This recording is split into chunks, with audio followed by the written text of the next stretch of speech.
இப்போ நம்ம என்ன ஸ்டிச் பார்க்க போகிறீங்கன்னு பார்த்தீங்கன்னா பாக்ஸ் செயின் ஸ்டிச். ஓகேங்களா, அது எப்படி போடுறதுன்னு பார்த்துடலாம். ஃபஸ்ட்டு வந்து நான் இன்றைக்கி இப்போ வந்து என்ன யூஸ் பண்ணுறேன்னு பார்த்தீங்கன்னா டுலிப் பிராண்டில் பார்த்துட்டிங்கன்னா 14 யூஸ் பண்ணுறேன். வந்து சில்க் த்ரெட் வந்து எடுத்திருக்கேன். இப்போ வந்துட்டு சில்க் த்ரெட் பார்த்துட்டிங்கன்னா கீழேருந்து எடுக்கணும். எடுத்துகிட்டு க்ராஸாக இங்கே ஒரு செயின், க்ராஸாக இங்கே ஒரு செயின், மறுபடியும் இங்கே வந்து ஒரு பாக்ஸ் ஷேப்காக இங்கே ஒரு செயின், திருப்ப இங்கே ஒரு செயின்.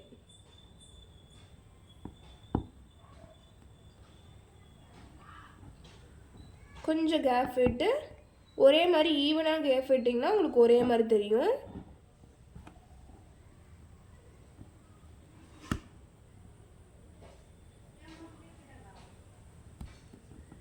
போட்டுட்டு குட்டியாக இங்கே ஒரு செயின் போட்டு, நான் நல்லா கேப்பாக போட்டிருக்கேன். நீங்கள் கேப் இல்லாமல் கூட போடலாம், ஒரே ஈவன் சைஸில் கூட போடலாம். இதே டிஃப்ரெண்ட் காட்டணும் அப்படின்னா நீங்கள் வந்துட்டு இங்கே ஒரு கோடு போட்டு இங்கேருந்து க்ராஸ் லைன் கொடுத்து இங்கே பாக்ஸ் ஷேப் மாதிரி கொண்டு வரலாம்.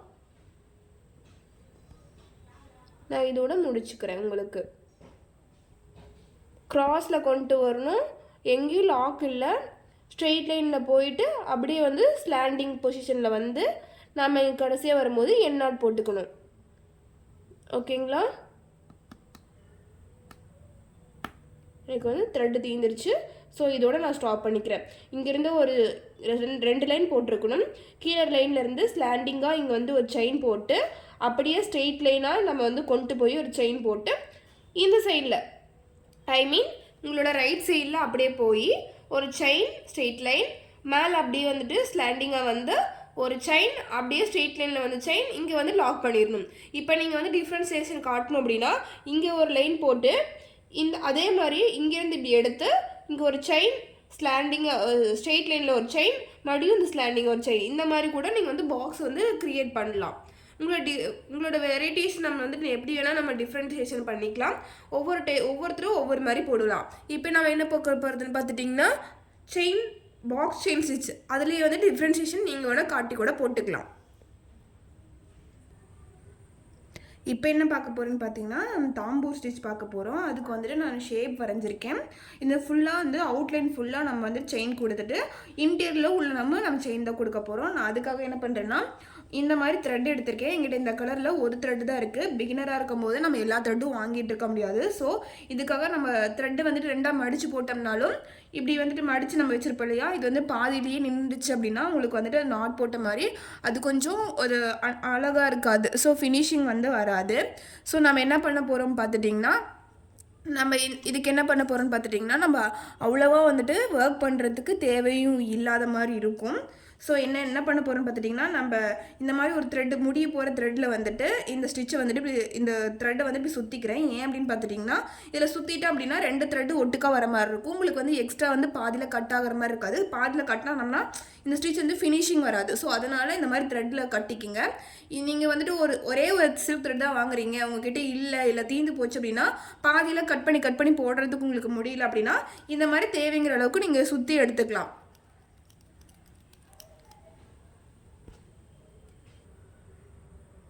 இப்போ என்ன பண்ண போகிறேன்னு பார்த்துட்டிங்கன்னா நான் வந்து ரெண்டாக இந்த மாதிரி தேவைங்கிற அளவுக்கு நான் சுற்றி வச்சுருக்கேன். எனக்கு தேவையான அளவுக்கு நான் சுற்றி வச்சுருக்கேன். சுற்றி வச்சுட்டு எனக்கு 2 த்ரெட்டு வர மாதிரி இருக்கும். ஸோ ஃபுல்லாக நான் செயின் ஸ்டிச் மாதிரி தான் போட போகிறேன். அந்த ஸ்டிச் நேம் பார்த்தீங்கன்னா தாம்பூ ஸ்டிச் உங்களுக்கு. ஓகேங்களா, அந்த ஸ்டிச்சுக்காக இப்போ நான் வந்துட்டு சுற்றி வச்சுருக்கேன்.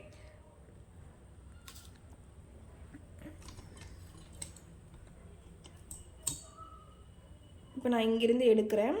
இன்றைக்கி நான் யூஸ் பண்ணுற நீடில் பார்த்துட்டிங்கன்னா டுலிப் நீடில் வந்துட்டு 23 நான் யூஸ் பண்ண போகிறேன். கீழேருந்து ஷார்ப்னஸாக கொடுக்கறதுக்காக நான் எடுத்திருக்கேன்.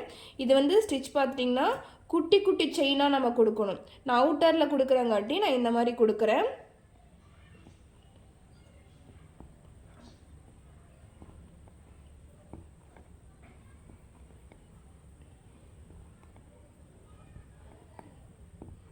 ஃபுல்லாக செயின் ஸ்டிச் தான்.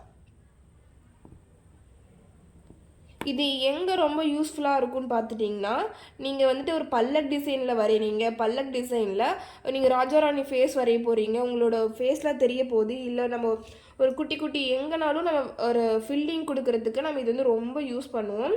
இது ரொம்ப ஃபினிஷிங்காக வந்தால் மட்டும்தான் நீங்கள் வந்துட்டு ஒரு அட்வான்ஸ் லெவலில் ஒரு ப்ளவுஸ் நீங்கள் யூஸ் பண்ண போகிறீங்க, எடுக்க போகிறீங்க, ப்ரைடல் ப்ளவுஸ் எடுக்க போகிறீங்க அப்படிங்கும்போது இந்த ஸ்டிச் ரொம்ப யூஸ்ஃபுல்லாக இருக்கும். ஸோ இது வந்துட்டு நீட்டாக குட்டி குட்டியாக ஒரே ஈவன் சைஸில் பிசிறு வராமல் நம்ம போட கற்றுக்கணும்.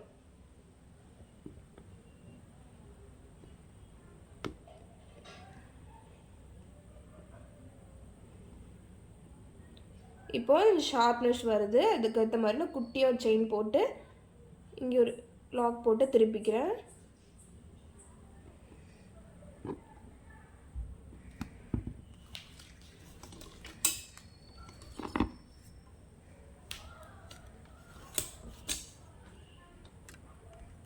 சாரி, கொஞ்சம் ஷேக் ஆகுது, பை மை மிஸ்டேக் தான், கொஞ்சம் வந்து இது பண்ணிக்கோங்க.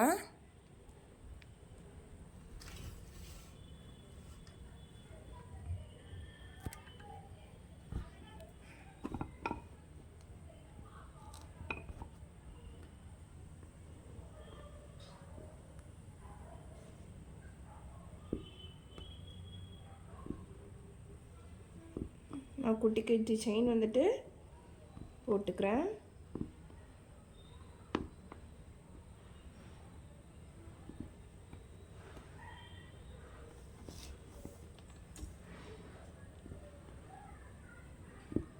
நான் வந்துட்டு ஃப்ரீ ட்ராயிங்லேயே வச்சுருக்கேன். நீங்கள் வந்துட்டு ஒரு ஷார்ப்னஸ்ஸாக வரணும் அப்படின்னா நீங்கள் வந்துட்டு பார்த்து நல்லா பென்சிலை வந்து ட்ரா பண்ணிக்கோங்க. இல்லை அப்படின்னா ஹீட் இரேசபிள் பென் வந்து விற்கிது, அது கூட நீங்கள் வாங்கி ட்ரை பண்ணிக்கலாம். பிகினராக இருக்கும்போது நமக்கு வந்துட்டு டைரெக்டாக பென்லேயோ பென்சில்லையோ வச்சு வரைஞ்சிட்டு இருந்தீங்க அப்படின்னா அது வந்து அழிச்சா அப்படின்னா நம்மளோட லப்பரோட துகள்கள்லாம் வந்துட்டு இருந்துச்சு அப்படின்னா ஃபேப்ரிக் பார்க்க அசிங்கமாக இருக்கும். So heat erasable pen, water erasable பென்னெல்லாம் நிறைய வந்துட்டு அவைலபிளாக இருக்குது. ஆல்ரெடி நம்ம பேஜில் வந்துட்டு நீங்கள் ஃபாலோ பண்ணியிருந்தீங்கன்னா தெரியும் நம்ம என்னென்ன டிப்ஸ் எல்லாம் இருக்குது அப்படிங்கிறதான் போட்டிருப்போம். என்னென்ன யூஸ் பண்ணுவோம் அப்படிங்கிறதெல்லாம் யூஸ் பண்ணுவோம், அதெல்லாம் வந்து அப்லோட் பண்ணியிருக்கேன், நீங்கள் வந்து செக் பண்ணி பார்த்துக்கலாம்.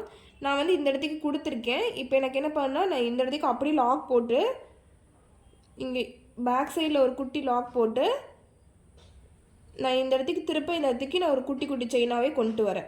நான் அவுட்டரில் நான் கோல்டன் ஜரி கொடுத்துக்கலான் இருக்கேன். ஸோ இப்போ என்ன பார்த்துட்டிங்கன்னா நான் வந்துட்டு இங்கே குட்டி குட்டி செயினை வந்துட்டு ஃபுல் அண்ட் ஃபுல் பண்ணிட்டு வர போகிறேன்.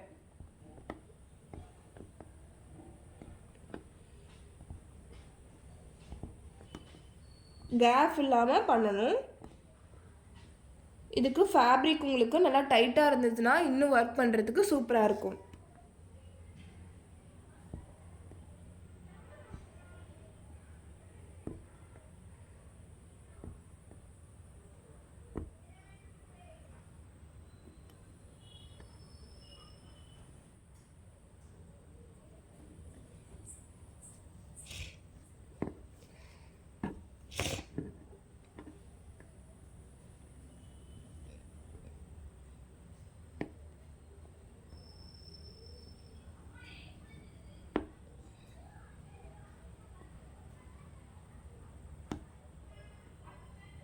நான் வந்துட்டு இந்த மாதிரி ரவுண்ட் பண்ண மாதிரி கொடுக்குறேன். நீங்கள் என்ன பண்ணலான்னு பார்த்துட்டிங்க அப்படின்னா இங்கேருந்து ஸ்ட்ரெயிட் லைனாக நீங்கள் 2 பார்ட்டிஷனாக பிடிச்சிட்டு இங்கேருந்து கூட அப்படி ஸ்ட்ரெயிட் லைனாக கொடுக்கலாம். நான் அப்படி கொடுக்குறேன். நெக்ஸ்ட்டு பார்த்துட்டிங்கன்னா அப்படி கொடுக்குறேன். நான் வந்து ஃபஸ்ட்டு 2 லைன் மட்டும் டார்க்னஸாக இருக்கிறதுக்காக நான் வந்துட்டு செயின் வந்து அவுட்டரில் கொடுத்துருக்கேன். நீங்கள் பார்ட்டிஷன் பிரித்து கூட நீங்கள் வந்துட்டு ஒர்க் பண்ணிக்கலாம். இது கொஞ்சம் பொறுமையாக போடுற மாதிரி தான் இருக்கும்.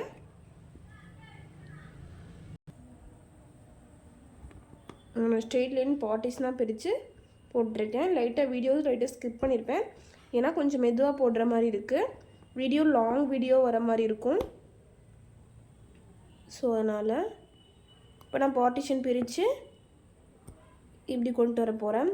இப்போ த்ரெட்டு நான் எடுக்கும்போது எனக்கு ஆப்போசிட் எடுக்கும்போது நூல் வந்து பிசுறு விழுகிற மாதிரி, ஐ மீன் ஒரு பஞ்சு மாதிரி ஆகிற மாதிரி இருக்கும். அப்படி இருந்துச்சுன்னா மெதுவாக வந்துட்டு ஒர்க் பண்ணுங்கள். டைரெக்ஷன் கரெக்டாக நீங்கள் உட்காரலனாலும் உங்களுக்கு டைட் பிடிச்சி இழுக்கும்போது உங்களுக்கு நூல் வந்து பஞ்சு பஞ்சாக வர மாதிரி இருக்கும். ஒத்த நூல் வருது அப்படின்னா நீங்கள் ஒரு நூல் அந்துருச்சுன்னு அர்த்தம். ஸோ மறுபடியும் பிரித்து பிடிச்சிக்கோங்க டைட்டாக.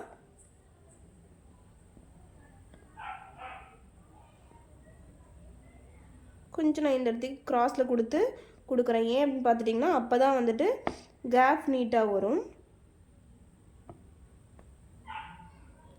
இப்போ நான் என்ன பண்ண போகிறேன்னு பார்த்தீங்கன்னா அப்படியே ஸ்ட்ரெயிட் லைன்.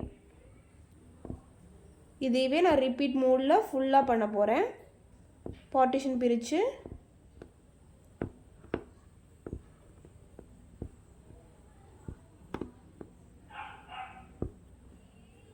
இங்கே அவுட்டரில் கொடுக்குறேன். ஏன் அப்படின்னா அப்போ தான் லாக் பண்ணி திருப்பும் போது இந்த இடத்துக்கு நீட்டாக அழகாக வரும். ஓகேங்களா? கடைசி செயின் பின்னாடி கொடுத்துருக்கேன் லாக். இல்லைனா நீங்கள் செயின் 2 செயின் போட்டிருப்ப இல்லைங்களா, அந்த செயினோட சென்டரில் கூட கொடுத்துக்கலாம். இப்போ நான் வந்து நூல் அந்த மாதிரி இருந்துச்சு. ஸோ அதுக்கும் முன்னாடி செயினுக்குள்ளே உள்ளே விட்டு அடிய நூலை பிடிச்சிக்கிட்டேன்.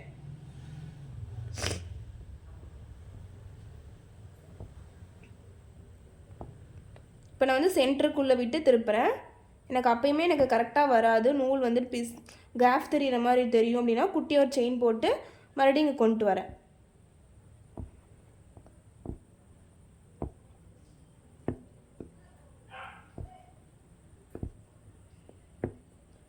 பார்க்க செயின் தானே அப்படின்னு இருக்கும், பட் அப்படி கிடையாது.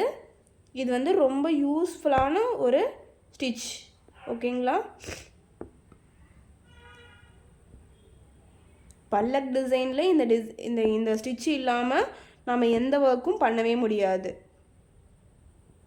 ஹெவி ஆர்டர் ப்ளவுஸ்லலாம் இது வந்துட்டு ரொம்ப யூஸ்ஃபுல்லாக இருக்கும். ஸோ இதை நீட்டாக போட்டு பழகிக்கிங்க.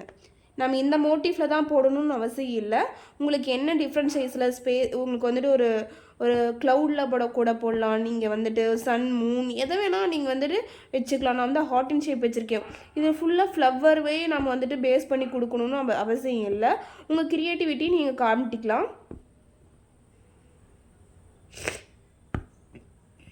இப்போ எனக்கு கொஞ்சம் கேப் தெரியுது.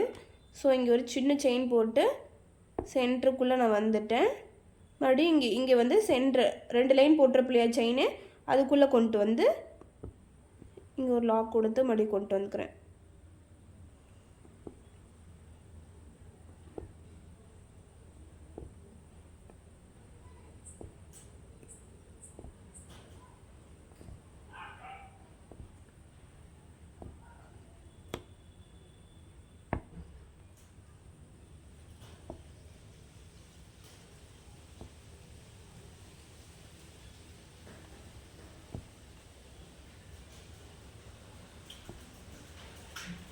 ரிப்பீட் பண்ணுறேன் ஃபுல்லாக.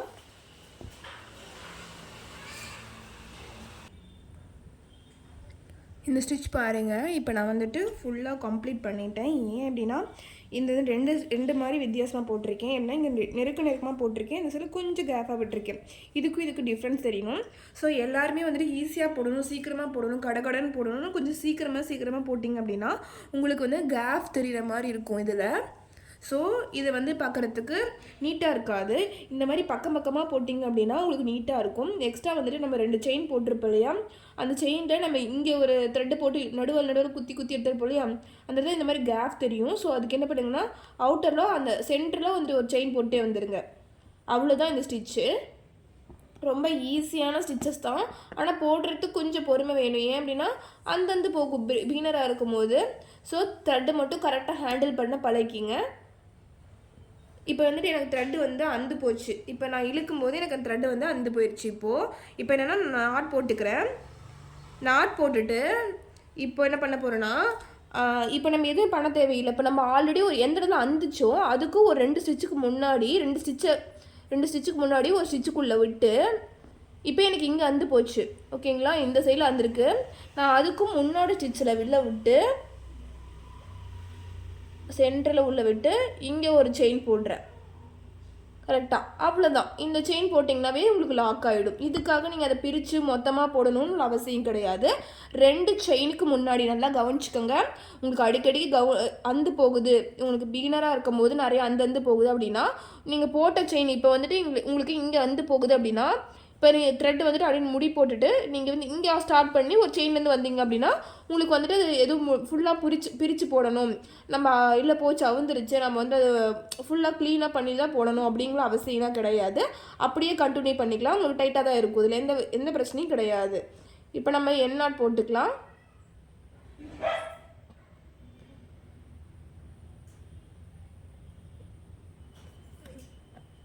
இப்போ என் நாட் போட்டுட்டு நம்ம டைட் பண்ணிக்க வேண்டாம், அவ்வளோதான் இந்த ஸ்டிச். ஓகேங்களா, என் நாட் போட்டுட்டு நான் டைட் பண்ணிக்கிறேன். ஓ சாரி, இப்போ என்ன பண்ணணும்,